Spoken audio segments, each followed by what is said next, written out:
Hello students. आज के video में हम बात करेंगे आय, व्यय और बचत वाले प्रश्नों की। इस प्रकार के प्रश्न आपकी एग्जाम में लगभग रूप से आपको देखने को मिल जाते हैं और ये बहुत इजी भी होते हैं। चलिए इनको सॉल्व करने का तरीका चुटकियों में सीख लेते हैं। देखिए, राधा अपने वेतन का। अब देखो यहाँ अपने वेतन का मतलब है कि राधा का जो वेतन है उसको हम किसके इक्वल मानेंगे? 100% के। कोई भी चीज जो होती है वो 100% के इक्वल मानी जाती है।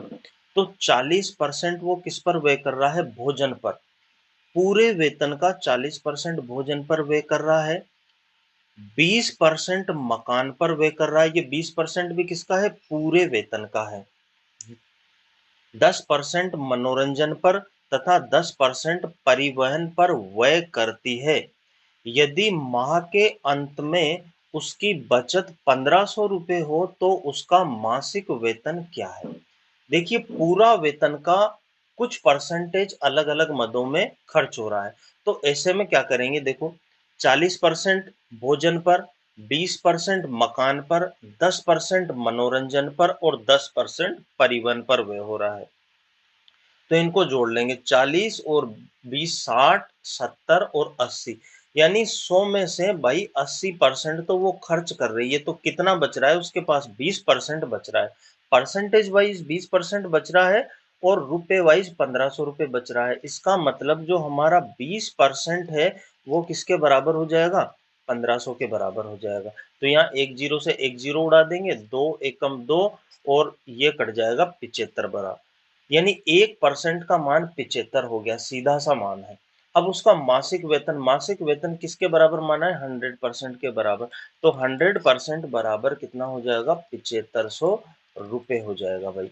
और यदि अगर वो चाहता है कि उसका वार्षिक वेतन बता दीजिए, तो मासिक 7500 है, इसको हम 12 से गुणा करेंगे तो ये क्या आ जाएगा?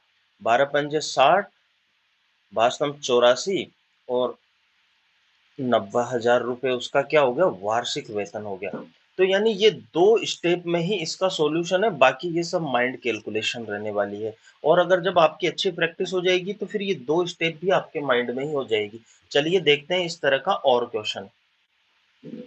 यहाँ कह रहा है कि एक व्यक्ति अपने वेतन का, अपना वेतन मतलब 100% वेतन, 12.5% दैनिक प्रयोग की वस्तुओं पर व्यय करता है। कितना व्यय कर रहा है? 12.5% व्यय करता है दैनिक प्रयोग की वस्तुओं पर। ठीक है, लेकिन यहाँ एक शब्द आ रहा है शेष का। शेष का।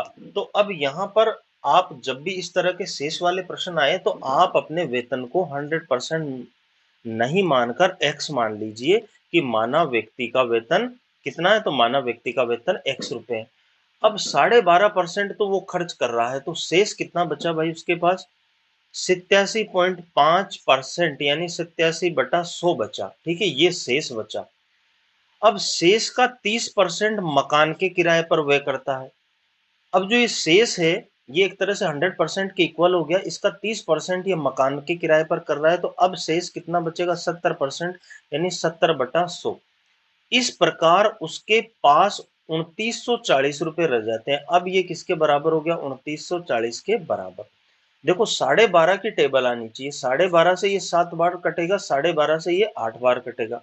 यहाँ एक जीरो से एक जीरो कट गई। ठीक है, अब इस 7 से हम इसको उड़ाएंगे तो 7 चौक 28, एक बचा, 7 दूनी 14 और जीरो।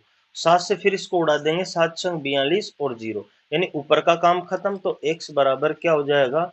यहाँ देखो ये 80 बनने वाला है और 60 उधर से है ही सही, तो 60 इंटू 80, 8 छंग 48, यानी उसका वेतन कितना निकल के आया भाई? उसका वेतन कितना है? उसका 4800 रुपये उसका वेतन है।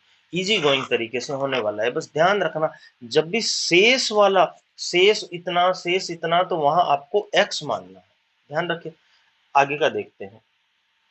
राम ने अपनी आय का 20% बड़े पुत्र को, राम की जो भी आय हो उस आय का 20% किसको दे रहा है? बड़े पुत्र को। अब देखो यहाँ पे शेष का 30% छोटे पुत्र को, फिर उसका शेष का 10% अपनी पत्नी को दे दिया। यदि अब उसके पास इतना बचा हो तो उसकी आय क्या है?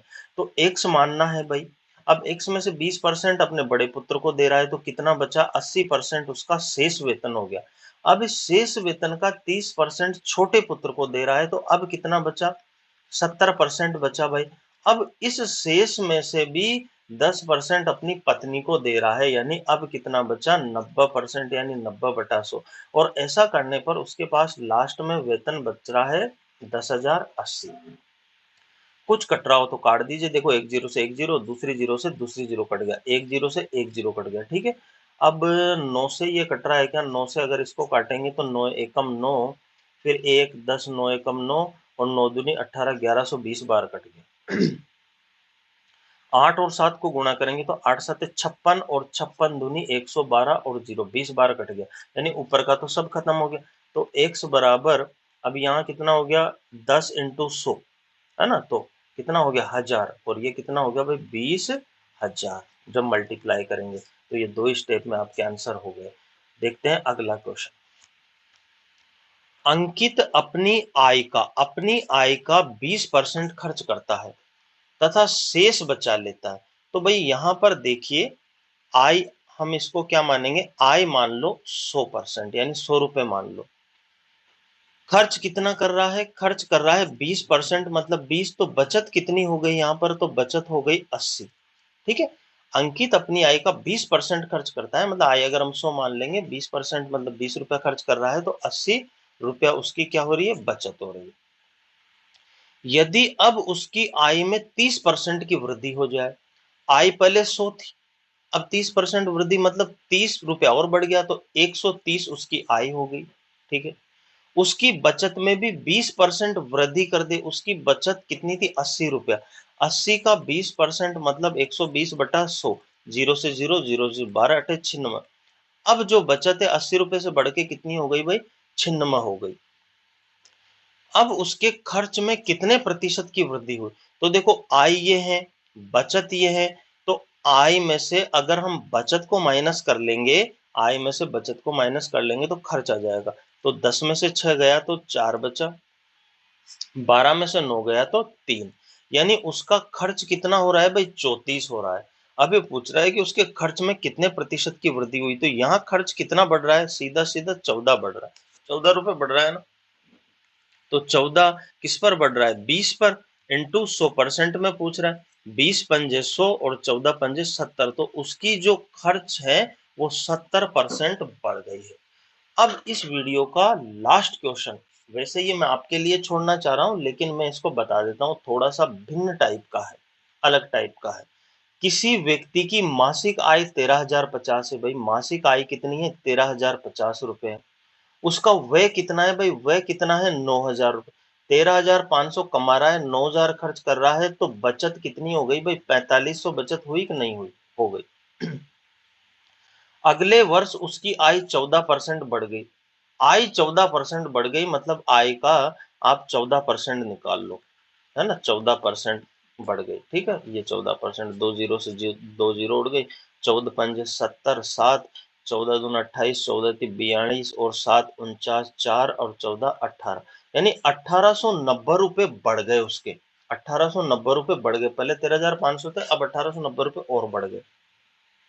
तथा उसका व्यय 7% बढ़ गया, व्यय पहले 9,000 था, तो 9,000 का 7% निकाल लो भाई, 9 7 63, यानी पहले 9,000 व्यय करता था, अब 630 और व्यय करता है, 630 रुपए और बढ़ गया।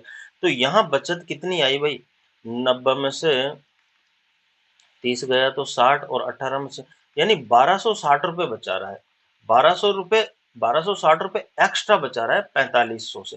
तो हम क्या करेंगे कि 1260/4500, ठीक है, इंटू 100, डबल जीरो से डबल जीरो कट गई, 3 से कट रहेगा, 3 से ये 4 बार कट जाएगा, 3 दूनी 6 और ये 3 से कट गया 15 बार, और 15 दूना 30 और 12 15 अंठे 120, यानी 28% की बचत कर रहा है भाई, ये आपके आंसर हो जाएंगे।